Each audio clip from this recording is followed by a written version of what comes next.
La première nouveauté de la foi biblique consiste, comme nous l'avons vu, dans l'image de Dieu. La deuxième, qui lui est essentiellement liée, nous la trouvons dans l'image de l'homme.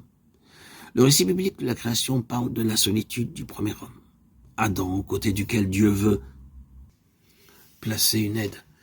Parmi toutes les créatures, aucune ne peut être pour l'homme l'aide dont il a besoin, bien qu'il ait donné leur nom à toutes les bêtes des champs et à tous les oiseaux, les intégrant ainsi dans son milieu de vie. Alors, à partir d'une côte de l'homme, Dieu modèle la femme. Adam trouve désormais l'aide qu'il lui faut. Cette fois-ci, voilà l'os de mes os et la chair de ma chair. Genèse 2:23. À l'arrière-plan de ce récit, on peut voir des conceptions qui, par exemple, apparaissent aussi dans le mythe évoqué par Platon, sur lequel, à l'origine, l'homme était sphérique, parce que complet en lui-même et autosuffisant. Mais pour le punir de son orgueil, Zeus le coupe en deux. De sorte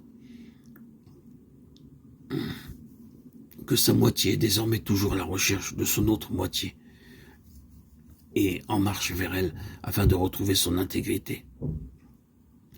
Dans les récits bibliques, on ne parle pas de punition. Pourtant, l'idée que l'homme serait en quelque sorte incomplet par sa constitution à la recherche dans l'autre de la partie qui manque à son intégrité, à savoir l'idée que c'est seulement dans la communion avec l'autre sexe qu'il peut devenir complet, est sans aucun doute présente.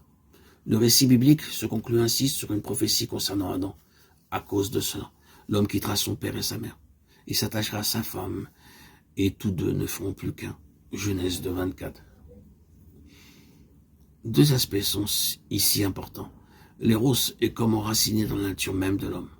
Adam est en recherche et il quitte son père et sa mère pour trouver sa femme. C'est seulement ensemble qu'ils représentent la totalité de l'humanité, qu'ils deviennent une seule chair. Le deuxième aspect n'est pas moins important. Selon une orientation qui a son origine dans la création, l'éros renvoie l'homme au mariage, à un lien caractérisé par l'unicité et le définitif. Ainsi, et seulement ainsi, se réalise sa destinée profonde.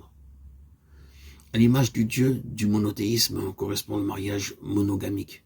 Le mariage fondé sur l'amour exclusif et définitif devient l'icône de la relation de Dieu avec son peuple et réciproquement. La façon dont Dieu aime devient la mesure de l'amour humain.